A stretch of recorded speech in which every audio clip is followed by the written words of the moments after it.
What's the problem? Coronavirus is a virus that has been circulating in the past 4 months. This is a virus that is putting the world in stop. The world has been acting in a survival way, and sometimes non-human. Some products that prevent this respiratory virus are cleaning wipes, disinfecting sprays like Lysol, gel-based alcohol, face masks, toilet paper, and liquid soap. People are reacting in an anxious and exaggerated way. People are overbuying these products in stores and pharmacies. Mass behavior is something that can cause claustrophobic things.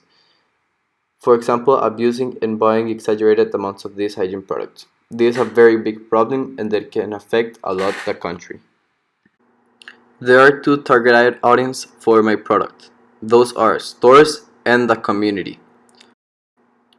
There are some existing solutions right now. Those are there are buying limits for certain products. Also posters warning to buy just the necessary amount of product. And it is not helping because people still manage to buy a lot of products. So the solutions are not working for the stores and for the community, and that's why we need to find a solution right now.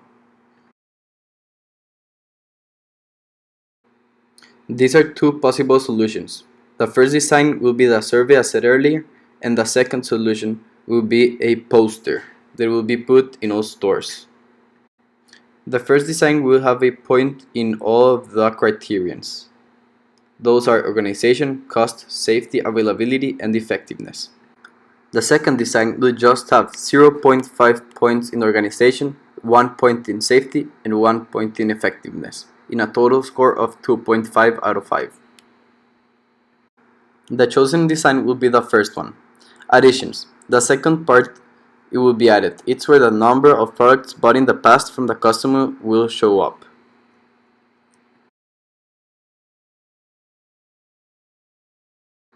The steps are look previous designs, look at chosen design and make changes, creation of product, test the product, and finally make final changes if needed. I made an addition from the first design. In this final design I added a section. This section will be where the cashier puts the name of the customer and then it will pop out the amount of products that the customer has bought in the past. If the customer surpasses the maximum amount of product that can be bought, then the cashier will tell nicely to the customer to return the products where they were.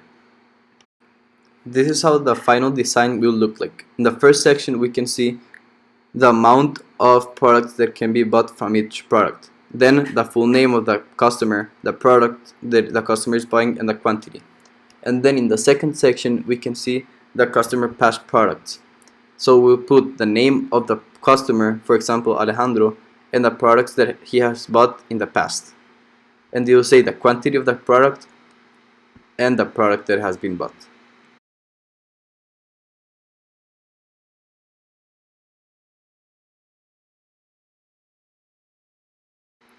So I made a survey with 4 questions. Those are: what's the best way to solve the problem? Do you think a new system for tracking will solve the problem? And do you think the prototype is effective? And finally, is it user friendly? I also made an interview with my dad that has 10 or more years of experience with store management. The questions that I made were: does overbuying affect the community? Are there any solutions nowadays? And do you think my designing product is effective? And if it is, can be effective in the future? Based on the interview and the surveys that I made, I could now see if my product is actually a good product, making a quiz of cost, availability, user-friendly, and potential success. And each of these have a data from my surveys and my interviews that I did. This is a very important step because in this way I can see if my product is actually a good product and if it will work in the future. This is why I made all the surveys and interviews to see if my product can be successful. Making this solution and system is going to make a very positive effect on communities of all around the country. Making this solution will help others prevent the spread of the virus since they will get all the products necessary to prevent the virus from infecting them. Since the target audience is the high and low end stores, then everyone will be able to benefit from the systematic idea. Since it is a product that will organize and sustain the product lines in stores, then there will be no shortage of important products that are used in order to be safe from the coronavirus. This is a very successful product that if you do put it in real life, then it will make a lot of changing communities. Also, the most important thing is that it's free. That is very important because every store, it doesn't matter if it is of low or high quality, they will be able to get it. And finally, they will be able to organize their stores and their sales in a very effective and good way.